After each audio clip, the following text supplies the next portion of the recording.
Assalamualaikum warahmatullahi wabarakatuh. Alhamdulillah, berjumpa lagi dengan saya Ria Rizky Madina, peserta Latsar CPNS 2021 golongan 3 angkatan 16 kelompok 1 BPSDMD Provinsi Kalimantan Selatan.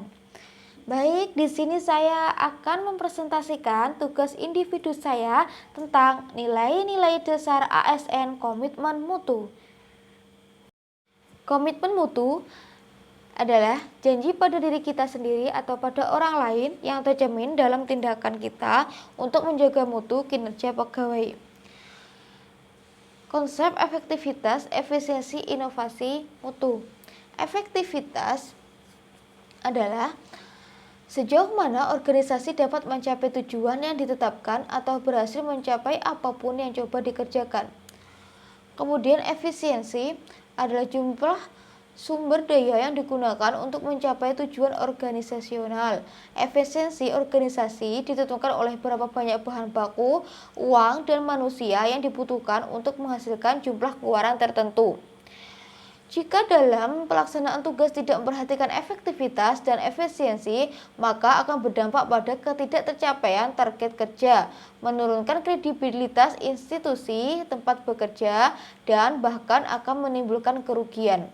Selanjutnya, inovasi. Cara utama di mana suatu organisasi beradaptasi terhadap perubahan-perubahan di pasar, teknologi, dan persaingan. Contohnya, dulu alat komunikasi masih menggunakan surat lewat kantor pos, tetapi sekarang sudah bisa menggunakan telepon atau handphone.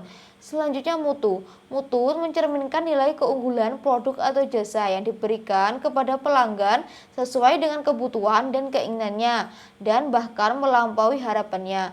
Mutu merupakan salah satu standar yang menjadi dasar untuk mengukur capaian hasil kerja. Selanjutnya, nilai dasar orientasi mutu. Yang pertama, manajemen mutu. Manajemen mutu terpadu atau total quality management terdiri atas kegiatan perbaikan berkelanjutan yang melibatkan setiap orang dalam organisasi melalui usaha yang terintegrasi secara total untuk meningkatkan kinerja. 2. Teknik atau metode perbaikan mutu. Tekniknya metode perbaikan mutu ada dua. Yang pertama, metode plan, do, check, out atau PDCA.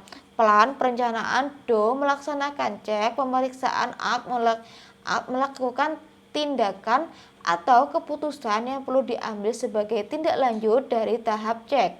Selanjutnya, yang kedua, diagram sebab akibat. Diagram sebab dan akibat adalah metode yang digunakan untuk mengidentifikasi berbagai faktor yang menjadi akar permasalahan yang dianggap menjadi kendala dalam mutu. Diagram tersebut bisa berbentuk tulang ikan sehingga biasa disebut dengan fishbone diagram. Selanjutnya, nilai dasar orientasi mutu. Nilai dasar orientasi mutu dalam memberikan layanan prima sekurang-kurangnya akan mencakup hal-hal berikut. Yang pertama, mengedepankan komitmen terhadap kepuasan customer. Yang kedua, memberikan layanan yang menyentuh hati untuk menjaga dan memelihara agar customer tetap setia. Yang ketiga, menghasilkan produk atau jasa yang berkualitas tinggi. Selanjutnya, beradaptasi dengan perubahan yang terjadi baik berkaitan dengan pergeseran tuntutan kebutuhan customer maupun perkembangan teknologi. Selanjutnya, implementasi mutu dalam layanan publik.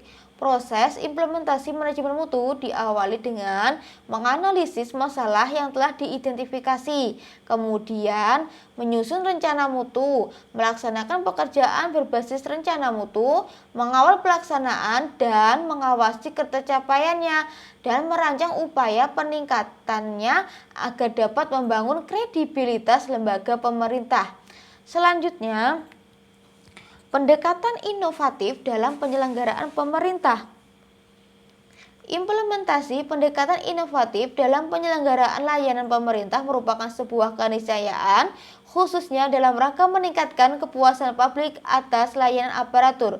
Oleh sebab itu, setiap institusi pemerintah mesti mempersiapkan diri untuk melakukan perubahan internal untuk menghadapi perubahan eksternal.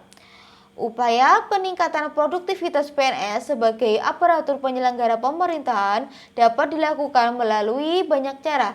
Misalnya, peningkatan kompetensi, motivasi, penegakan disiplin, serta pengawasan secara profesional untuk mengawal kinerja PNS agar tetap berada di jalur yang tepat, tidak melakukan penyimpangan. Selanjutnya, membangun komitmen mutu dalam penyelenggaraan pemerintah. Pertama, landasan komitmen mutu. Dalam melaksanakan tugas dan fungsinya, setiap aparatur mesti dilandasi oleh kesadaran tinggi untuk memaknai esensi komitmen mutu dalam memberikan pelayanan kepada publik sesuai dengan ketentuan peraturan perundang-undangan. 2. Komitmen mutu dalam pelayanan di tempat kerja. Pelayanan publik yang bermutu merupakan wujud akuntabilitas dari pemerintah selaku penyedia layanan publik. Pelayanan publik yang bermutu akan menciptakan kepercayaan publik kepada pemerintah. Selanjutnya, berpikir kreatif. Kreativitas dalam pelayanan. Kreativitas dalam pelayanan merupakan aktualisasi hasil berpikir kreatif. Semangat untuk memberikan layanan yang kreatif akan menjadi salah satu pendorong timbulnya kepuasan bagi masyarakat yang dilayani. Selanjutnya, teknik berpikir kreatif.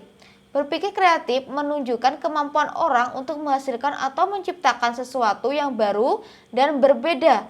Proses berpikir kreatif membutuhkan daya imajinasi yang tinggi, yang mampu keluar dari rutinitas atau berbeda dari kebiasaan sehari-hari. Hasil berpikir kreatif akan melahirkan karya yang inovatif. Selanjutnya, membangun komitmen mutu melalui inovasi.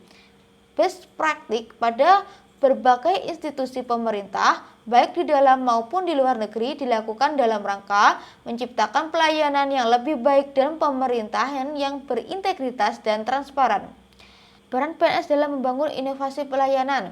Beberapa sifat yang harus dimiliki oleh aparatur yang mampu menciptakan inovasi adalah senantiasa merasa butuh untuk terus mengembangkan kemampuan. 2. Bersifat dinamis dan berpikir kritis terhadap situasi yang berkembang. 3. Selalu menjadikan keterbatasan sebagai sarana untuk melakukan kreativitas dan inovasi.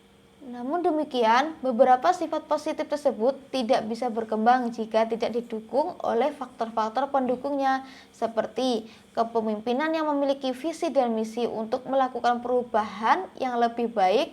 2. Lingkungan kerja yang mendorong terciptanya kreativitas kerja. 3. Budaya organisasi yang memfasilitasi terjadinya inovasi. Kemudian, aktualisasi nilai-nilai dasar komitmen mutu untuk keunggulan bersaing. Aktualisasi nilai dasar komitmen mutu dalam pelaksanaan tugas aparatur akan mendorong terciptanya iklim atau budaya kerja unggul yang dapat menumbuhkan keberanian untuk menampilkan kreativitas dan inovasi. Dengan demikian, pergeseran orientasi kerja diarahkan untuk memotivasi aparatur menggunakan mindset menuju layanan yang bermutu. Selanjutnya, penerapan nilai dasar komitmen mutu di tempat kerja. Yang pertama, melakukan pelayanan baik dengan sepenuh hati. Yang kedua, tidak melakukan pemborosan waktu, misalkan tepat waktu dalam memulai pelajaran sebagai bentuk efisien. Kemudian, absen di sekolah menggunakan fingerprint sebagai bentuk inovasi. Nah, itu tadi penjelasan saya tentang komitmen mutu. Jika ada yang salah, saya mohon maaf dan terima kasih atas perhatiannya. Wassalamualaikum warahmatullahi wabarakatuh.